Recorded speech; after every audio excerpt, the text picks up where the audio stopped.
12월 16일 맥체인 짧은 묵상입니다. 오늘 말씀 역대하 18장, 계시록 7장, 스가랴 3장, 요한복음 6장입니다. 오늘은 거짓말하는 영이 되어 라는 제목으로 짧은 묵상을 나누겠습니다. 예수를 알고 구주로 믿게 된 우리는 날마다 어떤 선택의 순간들을 맞이하게 되죠. 하나님의 뜻을 따를 것인지 나의 정욕대로 살 것인지, 우선은 이런 선택을 할 수 있는 존재가 되었다는 것 자체에 우리는 감사할 수 있어야 합니다. 예수를 알기 전 우리는 나의 정욕만을 따랐던, 다시 말해 선택의 그 순간조차 나에게 주어지지 않았던 존재였다는 사실이죠. 그럼 우리를 하나님께서 구원하시고 이제는 자유의지를 주셔서 하나님의 뜻을 따를 수 있게 하신 것입니다. 하나님의 뜻을 따를 때마다 또한 이 세상에서 누리지 못했던 참된 위로와 평안도 선물로 주십니다. 이제 우리가 어떤 일을 할 때 이제 하나님의 뜻을 따르고자 하는데 중요한 건 무엇입니까? 나의 선택이 하나님이 원하시는 길인지를 분별하는 그 고민이 필요하지요. 성경은 우리에게 영을 분별하라 라고 말하고 있습니다.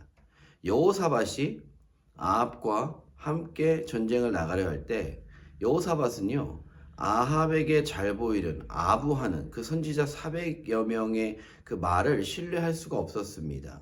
그래서 아합에게 묻습니다. 역대하 18장 6절 7절이에요.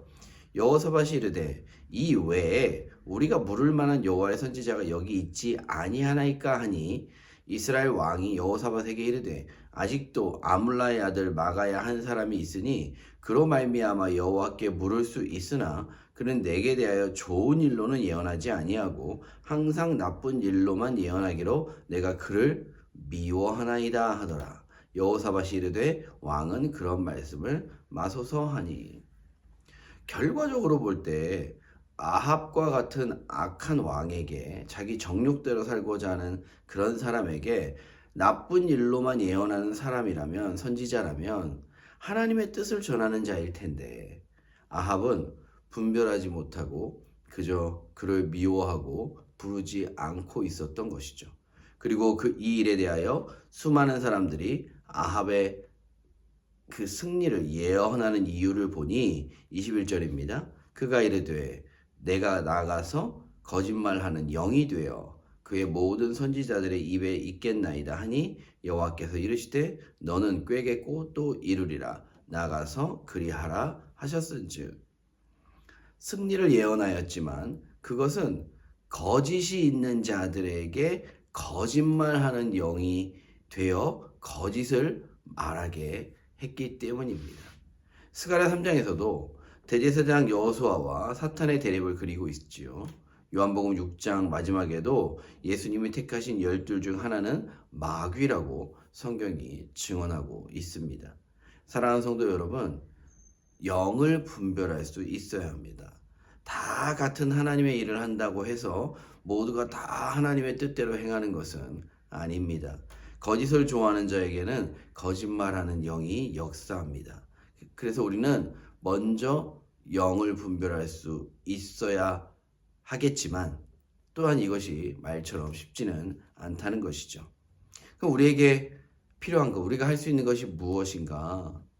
그 사람의 됨됨이, 동일하게 나의 됨됨이, 혹은 평소의 말과 행동에 거짓이 없는지를 살펴보아야 됩니다. 스스로도 마찬가지이지요.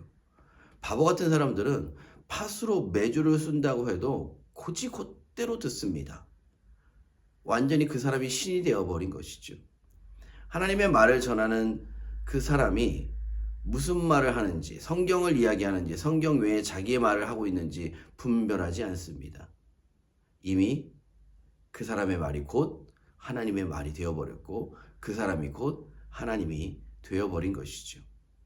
나 또한 마찬가지입니다. 내가 나의 주인이 되어버렸고 내가 하나님의 자리에 앉아버렸다면 나의 모든 생각이 다 옳은 것이라고 착각하고 나를 지지하는 사람만 좋아하는 아합과 같은 존재가 될 수 있다는 것이죠.